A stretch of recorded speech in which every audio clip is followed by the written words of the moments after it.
이 시간 함께 하실 하나님의 말씀 요한복음 11장 37절에서 44절까지 말씀입니다. 요한복음 11장 37절에서 44절. 그중 어떤 이는 말하되 맹인의 눈을 뜨게 한 이 사람이 그 사람은 죽지 않게 할 수 없었거냐 하더라.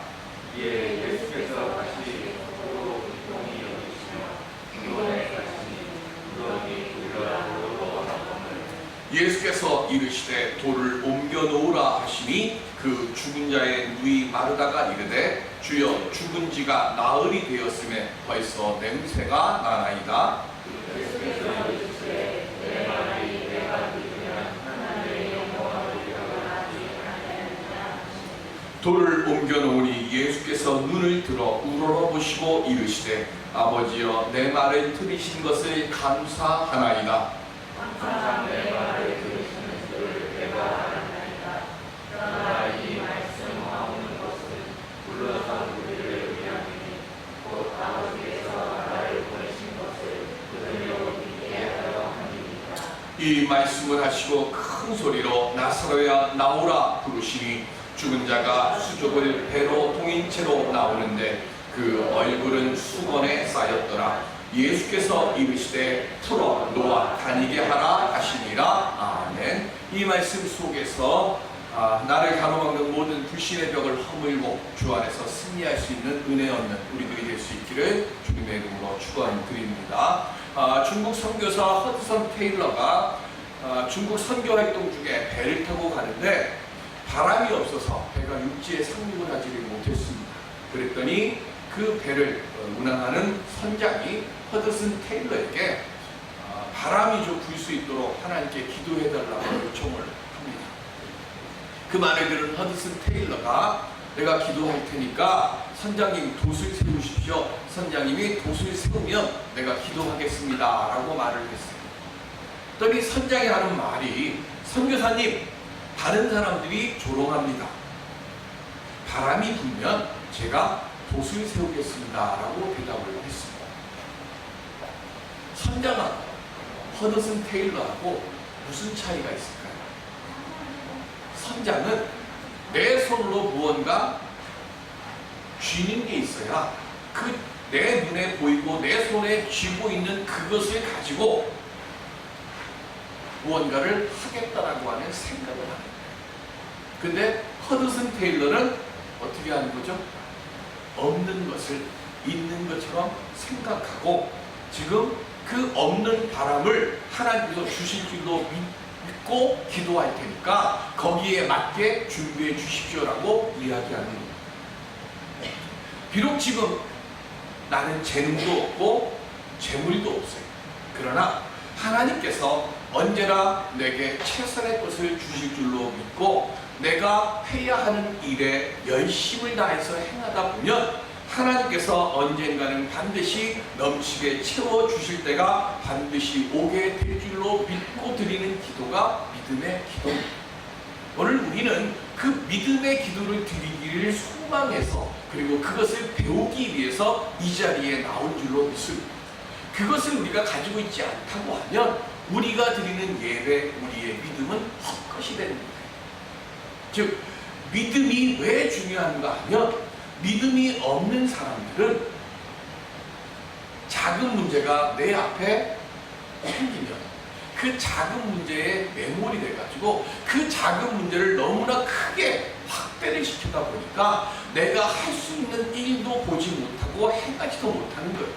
그런데 반대로 내게 믿음이 있으면 아무리 큰 문제가 내게 오더라도 하나님이 나와 함께 하시기 때문에 그 문제가 작게 보이는 거예요. 작게 보이다 보니까 그 문제를 해결할 수 있는 방법을 찾을 수 있게 되는 것. 그렇기 때문에 우리가 바른 믿음을 갖는 이유가, 이 중요한 이유가 바로 여기에 있는 거예요. 이렇게 믿음 안에서 문제 해결을 내가 경험하게 되면 그 다음에는 나 혼자만 그것을 가질 수가 없어요. 어떤 분에게 전도가 뭡니까? 라고 물었더니 이렇게 대답을 했습니다. 굶어 죽어가던 한 거지가 놀랍게도 먹을 빵을 발견을 합니다. 그리고 그 빵을 자기가 먹고 자기가 굶어 죽을 위기를 넘겼어요. 그리고는 가만히 있으면 끝이 나는 거죠. 근데 어떻게 했을까요? 또 다른 굶어 죽어가는 거지들에게 가서 여기에 당신들이 먹을 수 있는 빵이 있습니다. 그거를 알려주는 것. 이게 전도라는 겁니다. 다른 말로 이야기를 하면 내가 주 안에서 은혜를 경험을 하고 내가 주 안에서 믿음의 응답을 경험하는 것이 먼저예요. 그리고 그것을 내가 온전히 그리고 올바르게 경험을 하면 우리가 이야기할 때 내가 참다운 은혜를 받으면 그것이 너무 감격하고 그것이 너무 기쁘고 너무 감사해서 내 안에 나 혼자만 그걸 가질 수가 없어요. 그러니까 뭐 하는 거예요? 사마리아 수가성 여인처럼 달려가서 내가 메시아를 만났다고 외칠 수밖에 없다는 것. 그러니까 전도라고 하는 것은 내가 지금 죽을 수밖에 없는 상황에 처했던 사람이라는 것을 알고 그 상황 속에서 하나님이 나로 하여금 생명의 길로 인도해 주셨구나는 것에 대한 감격을 깨닫고 그 감격을 다른 사람들에게 전하는 거예요. 믿음 안에서. 그렇기 때문에 우리는 은혜의 응답을 만들고 은혜의 응답을 받는 경험을 반드시 가져야 되는 것. 그래서 오늘 우리가 주님 앞에 주여 내게 은혜의 응답을 받게 하여 주옵시고 그것을 경험하게 하여 주시옵소서 먼저 기도하고 그리고 그 은혜를 받은 기쁨과 감격을 전할 수 있는 생명되는 제가 되게 하여 주시옵소서. 오늘 우리가 기도할 때마다 우리 주님께 이렇게 기도해야 될 줄로 믿습니다. 그렇게 내가 은혜를 경험하면 하나님께서 우리에게 표적을 주시는 이유가 바로 여기에 있구나는 것을 깨달아 알게 되는 거예요. 그러니까 이 시간 치유 기적이든 아니면 지혜와 궁핍하면서 일어서는 도우심이든 하나님께 소망하는 믿음을 먼저 갖는 우리들이 되어야 할 줄로 믿습니다. 그리고 그 소망함 속에서 기도 응답의 열매를 갖고 그 열매의 능력을 감사함으로 나누며 살아가는 오늘 우리들이 되어질 때 오늘 본문에서 말씀하시는 죽음도 이기는 역사로 우리 주님께서 우리를 인도해 주실 줄로 믿습니다. 그 은혜를 얻을 수 있는 깨달음을 가질 수 있는 우리 모두가 될 수 있기를 주님의 이름으로 기원 드립니다. 오늘은 예수님의 요한복음이 기록되어 있는 마지막 7번째 표적입니다. 제가 여러 번 7대 표적, 8대 표적 이야기를 하는데 원래 성경에는 그리고 성경 연구가들이 말하는 것은 7대 표적이에요. 오늘이 마지막입니다. 그런데 예수님이 물 위를 걸어 오셔가지고 제자들의 그 바람을 꾸짖고 제자들 위에 올라와서 목적지에 도달하게 하시는 것은 요한복음에는 그것이 예수님이 행하신 표적이다라고 하는 기록이 없어요. 그러니까 그거를 7대 표적 안에 넣는 사람도 있고 넣지 않는 사람도 있는데 대다수는 일단 그걸 이렇게 오늘 여기까지가 7대 표적이에요. 그리고 어떤 분들은 다음 주에 제가 말씀드릴 요한복음 20장 마지막 표적 중에 가장 큰 표적이 뭡니까? 예수님이 부활하시는 거죠. 그거를 마지막 7대 표적으로 하는 분들이 있습니다. 그래서 저는 그 모든 거를 다 넣어서 7대 표적 때로는 8대 표적이라고 말하는 것이 그거예요. 그러니까 오늘은 일단 기록적으로 되어 있는 7대 표적 이야기 마지막 이건 예수님의 표적의 완성. 이건 예수 그리스도의 분명히 다음 주에 말씀드린 대속의 사역과 부활이에요. 그런데 예수님은 그래서 부활의 주체자로서 이 땅에 육신을 입고 오신 그 사역을 온전히 행하시기에 앞서 마지막 표적을 행하시는데 그것이 바로 죽은 나사로를 살리는 겁니다. 이 표적을 통해서 죽음을 이기는 예수 그리스도의 능력을 우리들에게 보여주시고 그리고 예수님 자신의 부활을 예표해 주시는 것. 어떻게 하셨을까요? 예수님은 나사로가 위독하다는 소식을 들으셨지만 그 소식을 들은 그곳에서 이틀을 더 머무세요. 그리고는 이제 가자라고 말씀을 합니다. 그리고 나사로에게 도착했을 때는 이미 나사로가 죽은 지 4일이 지난 때예요. 그리고는 마르다와 마리아를 만나신 뒤에 무덤으로 가십니다. 그리고 그 가시는 길에 사람들이 수군거려요. 오늘 본문 37절에 보면 맹인의 눈은 뜨게 하면서 어떻게 나사로는 죽지 않게 할 수 없었느냐 하는 그 이야기를 예수님이 들으십니다. 그리고는 그 이야기를 들으신 뒤에 오늘 본문 38절에 보면 비통히 여기셨다 그랬어요. 무슨 뜻인가 하면 깊이 탄식하셨다는 뜻입니다. 왜 탄식하셨을까요? 나사로가 죽었기 때문에 비통히 여기신 것이 아니라 예수님의 능력에 대하여 의심하며 말하는 사람들의 그 믿음 없음을 탄식하신 거예요. 믿음의 눈으로 보지 못하고 또 그래서 믿지 않거나 또 우리가 흔히 얘기하는 요즘은 믿음이 작다 크다 이 말을 잘 안 씁니다. 요즘은 뭐 하는가 하면 바른 믿음이냐 잘못된 믿음이냐 이런 이야기를 하는데 어쨌든 잘못된 믿음을 가지고 있는 사람들이 이해되지 않는 상황이나 시험에 빠진 믿는 사람들을 보면서 비난과 의심의 말들을 쏟아놓습니다.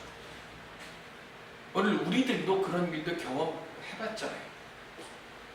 예수 믿는다고 하면서 왜 그렇게 지질이 궁상으로 그런 일들을 맞고 그런 일들 속에서 왜 살아가느냐 하는 이야기들을 많이 들어요.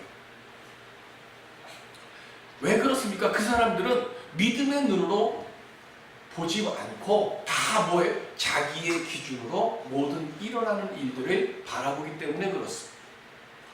여기서 우리가 알아야 될 것은요, 성도는 내가 낙심하는 상황이 올 때는 그때는 오히려 하나님에게 있어서는 소망의 때라는 것이고요, 내가 절망하게 되는 그때가 되어지면 오히려 그때는 하나님에게는 뭐가 돼요? 기회가 되어진다는 사실을 우리는 알아야 되는 거예요. 왜요?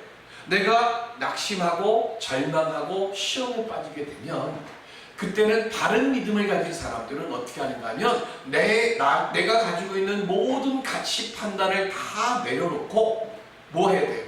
하나님만, 주만 바라보게 되어지는 것이고, 바로 내가 그렇게 주님만 바라보게 되어지니까 내 낙심과 내 절망할 때가 바로 뭐 하는 거예요? 하나님께서 나를 위해서 은혜의 역사를 시작하는 때가 되기 때문에 내 절망과 내 낙심은 내가 주저앉는 때가 아니라 오히려 나를 일으키시려고 하는 하나님이 움직이시는 때가 되었구나 하는 것을 깨닫고 주님을 바라보는 그 믿음의 눈을 더 활짝 열어야 되는 거예요. 이 사실을 깨달아 아는 사람들이 바른 신앙을 가진 자들이고, 오늘 예수님이 지금 탄식하시는 이유는 이 바른 신앙을 믿음이 없는 자들에게, 의심하는 자들에게 보여주시는 그 시작으로 지금 탄식하시는 거예요. 탄식하시고 바른 신앙을 알게 하시기 위해서 예수님이 행하신 첫 번째 일이 뭡니까? 돌을 옮겨 놓으라 하는 거예요. 죽은 사람도 살려내는 능력이 있는 예수님이 무덤 앞을 가로막고 있는 돌 하나 말씀으로 못 옮기실까요? 아니 어쩌면 제가 볼 때는 예수님이 그냥 손가락 하나만 쓱 해도 돌멩이가 스르륵 하고 옮겨갈 것 같아요. 오늘 주보에 보면 제 설교한 뒤에 보면 나사로의 무덤 해갖고 지금 있어요. 근데 여기가 사막 애굽 사람들의 영역이라서 저는 지난번 성지순례 갈 때 여기를 못 갔어요. 근데 요 지금 사진으로 볼 때 그렇게 별로 커 보이지는 않아요.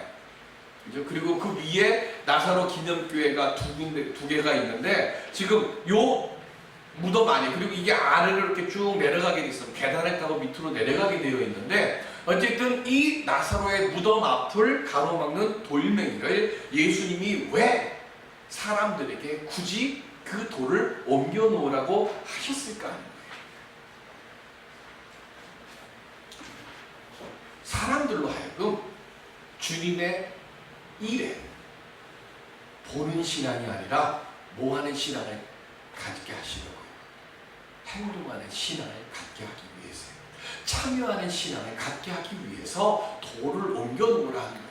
그리고 그렇게 주님이 돌을 옮겨 놓으라고 말씀하실 때에 그 말씀에 순종해서 말씀에 순종할 때, 그렇게 행동으로 옮길 때, 그때 그 순종의 모습을 통해 새 역사가 만들어진다는 것을 경험하게 하기 위해서 돌을 옮겨놓은, 주님이 하실 수 있음에도 불구하고 주님이 하시지 않고 명을 내려서 말씀으로 그 돌을 옮겨 놓으라고 행하신 거예요. 그리고 주님의 역사를 소망하며 오늘을 살아가는 우리들에게 오늘도 주님은 우리에게 매일매일의 삶을 통해서 말씀하시는 거예요. 뭐예요? 나로 하여금 주님을 바라보지 못하게 만드는 의심의 돌, 불신의 돌, 그리고 나로 하여금 주님 앞에 나아가지 못하도록 지금 가로막고 있는 죄의 돌을 옮겨 놓으라고 주님은 오늘도 우리에게 말씀하시는 것이고, 그 말씀 앞에 순종할 때 지금 뭐 하는 거예요? 죽었던 나사로가 살아나오는 그 은혜의 그 역사의 경험처럼 오늘 우리들도 주님을 만나고 주님의 역사의 응답을 경험하는 그 은혜를 얻게 되어진다고 주님이 우리에게 돌을 옮겨놓으라고 말씀하시는 거예요. 두 번째 돌을 옮겨놓으라고 하는 이유는 돌이 있으면 다시 살아난, 무덤 안에서 다시 살아난 나사로가 밖으로 나와오는 것이 어떻게 돼요? 가로막히게 되는 거예요. 내 마음속에 주님의 역사가 일어나는 것을 가로막는 불신과 의심, 그리고 죄악의 돌을 내가 주님으로부터 응답을 구하는 기도를 드리기 전에 뭐부터 해야 되는 거예요? 그 돌부터 내가 먼저 옮겨 놓아야 한다는 거예요. 내가 하나님의 역사의 응답을 바라고 소망해서 기도할 때에 주님, 내 안에 있는 불신, 내 안에 있는 의심, 내가 아직도 풀지 못하고 있는 죄의 이 돌을 주님 저로 하여금 옮길 수 있게 하여 주옵시고, 제가 알게 하여 주셔서 주님, 죽은 나사로가 걸어 나오는 것처럼 나에게도 주님 은혜의 응답의 역사를, 그 은혜의 역사를 얻게 하여 주옵소서. 그러기 위해 주여 제가 돌을 옮겨놓겠습니다. 주님, 돌을 옮겨놓을 수 있도록 저에게 믿음 주옵소서. 그렇게 기도하라는 거예요. 이게 지금 주님이 돌을 옮기라 명하신 이유예요. 그렇게 돌을 옮겨놓은 뒤에 오늘 예수님이 기도하시는데 42절에 보시면 항상 내 말을 들으시는 줄을 내가 아나이다 그랬어요. 여기 아나이다라고 하는 말은 헬라어로 오이다. 오이다라고 하는 이 말의 뜻은 뭐냐면 사귀어 알다, 적극적인 관계를 가지다라는 뜻입니다. 하나님을 아십니까? 여러분들에게 하나님 아세요? 예수님 아세요? 라고 물으면 여러분들 뭐라고 대답하시겠어요? 알기 위해서는, 오이다 하기 위해서는 우리가 뭘 해야 돼요? 잘 살아야죠. 우리가 하나님을 오이다 하기 위해서, 잘 사귀기 위해서 우리가 해야 할 것이 뭐가 있어요? 매일 큐티하라고 그렇게 목이 터져라고 이야기하는 이유가 여기에 있는 거예요. 기도하고 말씀 묵상하고 그렇게 하면서 뭐 하는 거예요? 하나님하고 사귀어야죠. 하나님하고 친밀한 관계를 가져야죠. 하나님과 예수님은 아버지와의 그 관계, 아버지와 아들의 관계로 뭐 하는 거예요? 오이다 하셨어요. 날마다 오이다 하세요. 날마다 오이다 하시니까 예수님이 지금 뭐라고 그러셔요? 내가 날마다 오이다 하니까 하나님이, 내가 하나님께 말씀드리는 걸 하나님이 다 들으시는 줄을 지금 뭐 하셨어요? 오이다 하셨어요. 경험하신 거예요. 날마다 아버지와 아들의 관계로서가 아니라 지금 하나님과 예수 그리스도의 관계 속에서 내가 하나님 앞에 내가 기도하고 하나님께 구할 때마다 하나님과 내가 오이다 하고 그 오이다 하는 그것을 통해서 내 기도의 응답을 하나님이 들어주심을 내가 알고 있습니다. 오늘 우리들도 하나님께 이런 오이다의 관계를 만들어 가야 할 줄로 믿습니다. 내가 그렇게 오이다 해야 내가 하나님께 기도할 때 하나님이, 지금 예수님이 42절에 말씀하신 것처럼 하나님도 우리의 기도를 듣고 우리와 친밀한 관계를 통해서 우리에게 기도의 응답의 역사로 예수님께 함께 하셨던 것처럼 우리와도 함께 해 주실 줄로 믿습니다. 그 친밀한 관계 속에서 지금 예수님이 뭐 하셨어요? 큰 소리로.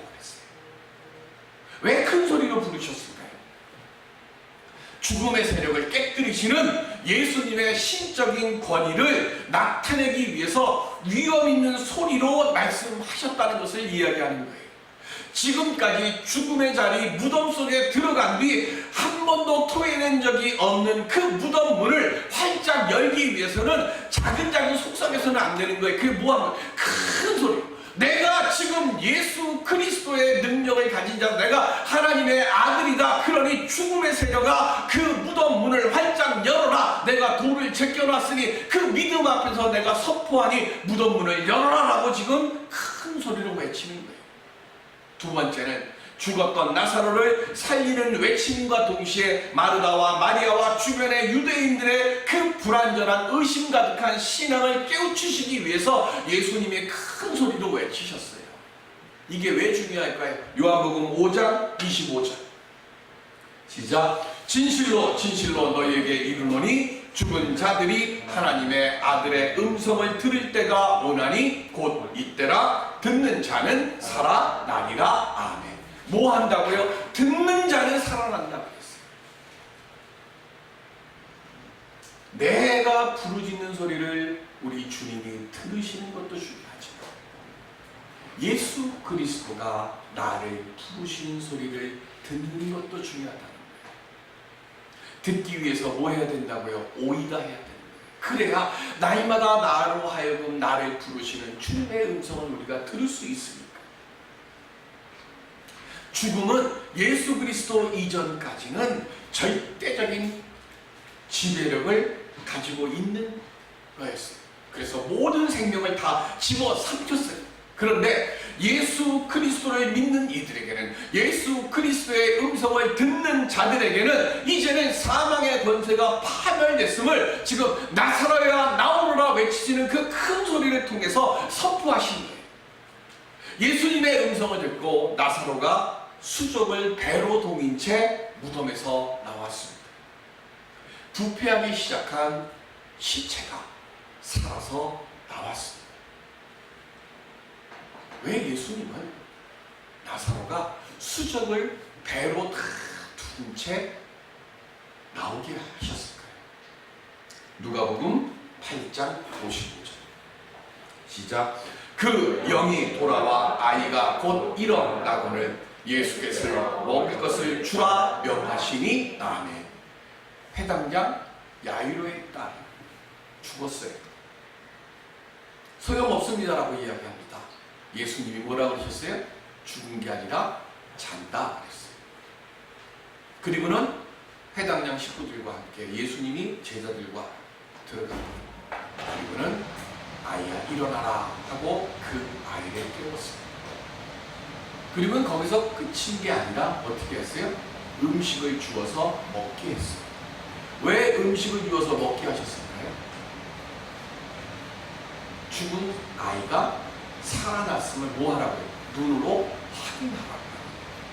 지금 수족을 배로 두른 나사로가 무덤에서 걸어 나오게 하신 것은 뭐 하는 거예요?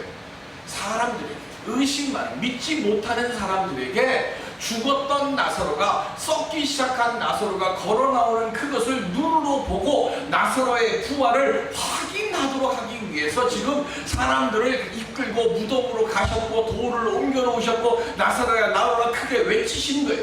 믿음은 아는 신앙에서 멈추면 안 돼요. 믿음은 믿고 확인하는 신앙이 되어야 하는 거예요. 그러니까 아는 신앙에서 머무르면 안 되고 행동하는 신앙이 돼야 되고, 행동하는 신앙이 되기 위해서는 뭐 하는 거예요? 믿음으로 확인하는 믿음 신앙이 되어야 되는 거예요. 왜 이렇게 확인하는 신앙이 중요할까요? 스탠리 존스라고 하는 분이 있습니다. 인도에서 평생토록 복음 사역을 감당했는데 이분이 89살에 사역지에서 중풍으로 쓰러졌습니다. 그래서 미국 보스턴으로 이분이 후송인을 왔어요. 치료를 받게 되는데 89세입니다. 그냥 하나님 불러서 가셔도 아무 한 연세잖아요. 89세에 중풍을 했으니 회복이 되겠습니까? 그런데 회복이 안 되는 그 상황 속에서 스탠리 존스 이 목사님이 자기를 치료하는 의사하고 간호사들에게 이렇게 부탁을 하는 거예요. 말도 언어를 하잖아요. 중풍 맞았으니까. 그러니까 그 의사하고 간호사에게 뭐라고 얘기하는가 하면 자기를 볼 때마다 스탠리 존스 나사렛 예수 그리스도의 이름으로 명하노니 일어나 걸으라 이렇게 말해달라고 부탁을 하는 거예요. 그 말을 들은 의사하고 간호사들이 뭐라고 얘기할까요? 예, 알겠습니다 했을까요? 아니 목사님, 내가 무슨 베드로도 아니고 요한도 아니고 내가 무슨 목회자도 아니고 나는 인수를 펼치는 의사고 간호사입니다. 그러니까 될 말을 하세요. 못합니다 라고 이야기를 했어요. 그런데 그럼에도 불구하고 스탠 존스가 만날 때마다 제발 나에게 그렇게 해달라고 명해달라고 부탁을 하니까 마지못해서 의사들과 간호사들이 스탠 존스를 만날 때마다 이렇게 말합니다. 스탠 존스, 내가 지금 나사렛 예수 그리스도의 이름으로 명하노니 일어나 걸으세요. 그렇게 말을 하니까 스탠 존스가 침상에 누운 채로 아멘 아멘 하고 대답을 하는 거예요. 그렇게 6개월이 지났습니다. 6개월이 지난 뒤에 89세의 스탠리 존스가 병원에 올 때는 침상에 누워서 들어왔는데 6개월이 지난 뒤에 자기 두 발로 벌떡 일어나서 병원 문을 나갔습니다. 그리고는 90세에 다시 인도 선교 사역지로 떠났습니다.